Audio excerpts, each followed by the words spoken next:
Hi everyone, this is Angel. I'm here to do my speech on the ketogenic diet. I do not have an audience as I am practicing the COVID protocols. I was actually tested for COVID on Tuesday. It's not an easy test. I hope that everyone stays healthy during this pandemic. So to start off, I did a presentation for you guys. I hope you enjoy it. So the keto diet.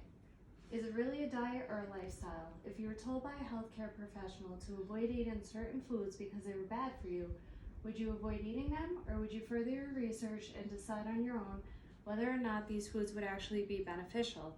So when I first looked into this diet, I was actually told by a nutritionist not to continue the diet because the foods were actually not good for you. At that point, I decided to try everything else. I tried Weight Watchers, tried counting carbs, tried everything I could think of, nothing worked. So at some point I decided, guess I'm just gonna have to do some research this for about 3 to 4 months, and then went ahead and tried it. So obesity is now a global epidemic in our world. According to the article, The Ketogenic Diet, Pros and Cons in Science Direct, Blair O'Neill stated, despite nearly 50 years of clinging to the dogma that saturated fat is detrimental to health, that total cholesterol is associated with mortality, and despite developing extremely effective therapies to reduce cholesterol, we continue to see an ever expanding epidemic of obesity, diabetes, and increased incidence of coronary heart disease. Obesity is actually very bad in the United States. A lot of Americans tend to suffer from it, and the rise is going up on people who are actually having weight loss surgery to help with that rather than dieting. So how did this whole thing begin?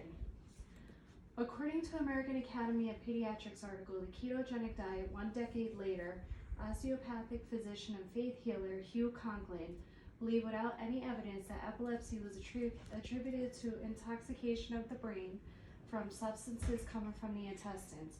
He postulated that putting the intestine completely at rest would rid the body of intoxication, and he thereby developed his fasting and water treatment for epilepsy.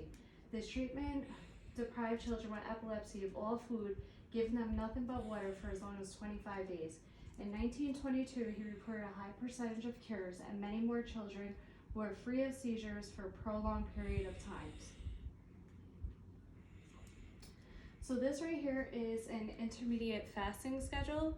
So typical intermediate fasting would be a 16 to 8 ratio.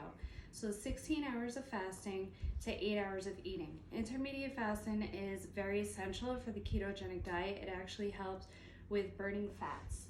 So while you're doing your intermediate fasting, it is very important to keep up with drinking water. So this right here shows how much you weigh and how much water you should be consuming each day. This one shows how you should break it down. So you take your body weight, divide it by 2, and then take that number, divide it by 8, and then you get your cups of water that you should be drinking each day. So for example, if you weigh 200 pounds, you should drink 100 ounces of water each day. Sounds like it's a very difficult thing to do. It's really not. So while you're drinking your waters and you're doing your fasting, you also need to keep up with your electrolytes. This slide shows different ways that you can get electrolytes. Also, natural electrolytes are found in things like Pedialyte, Gatorade, Himalayan salt, or pickle juice. So a lot of people tend to suffer from the keto flu when they're first beginning. Symptoms like brain fog, dizziness, irritability, nausea, diarrhea, muscle cramps, constipation, and body aches can take place during this keto flu. Not everybody will get these symptoms, some will. Things to do: stay hydrated, increase your salt and electrolytes, eat more fat, exercise less, rest more. So yes, why would you exercise less? So in the beginning of the keto, you want to be careful. You don't want to overstimulate your muscles. You want to give your body time to adjust to not having those carbs. So benefits of keto. According to the 21-day ketogenic diet weight loss challenge, Rachel Gregory states, the benefits of keto include sustained weight loss and improved body composition, improved energy and mood, improved cognitive function, mental clarity, focus and memory, improved insulin sensitivity and decreased inflammation, enhanced recovery and increased performance, disease prevention and treatment, stabilized hormones and anti-aging, and enhanced qualities of life. So this chart shows the differences between a low-fat and a very low carbohydrate diet. According to the Healthline article, a ketogenic diet, weight loss, and fight disease, there is strong evidence that ketogenic diets are very effective for weight loss. They can help you lose fat, preserve muscle mass, and improve many markers of disease. In fact, many studies have compared the recommended low-fat diet to a ketogenic diet for weight loss. Findings often show the ketogenic diet to be superior even when total calorie intake is matched. In one study, people on a ketogenic diet lost 2.2 times more weight than those on a low-calorie, low-fat diet. Triglyceride and HDL cholesterol levels also improved. You can see typical weight loss on this graph. So, this is what you want to do during keto. Your protein would be 20 to 30%, carbs 5 to 10, fat 60 to 80. The fat would be most of your diet. According to WebMD's article, What's a Ketogenic Diet? Kathleen Zellman stated, when you eat less than 50 grams of carbs per day, your body eventually runs out of fuel or blood sugar it can use quickly.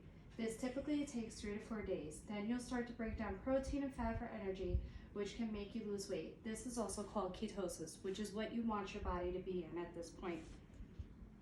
So this is the ketogenic food pyramid, and this is your traditional food pyramid. So in here it's showing where you should consume more bread and fruits and vegetables and things like that, which is fine. However, these types of fruits and vegetables and things are all sugar.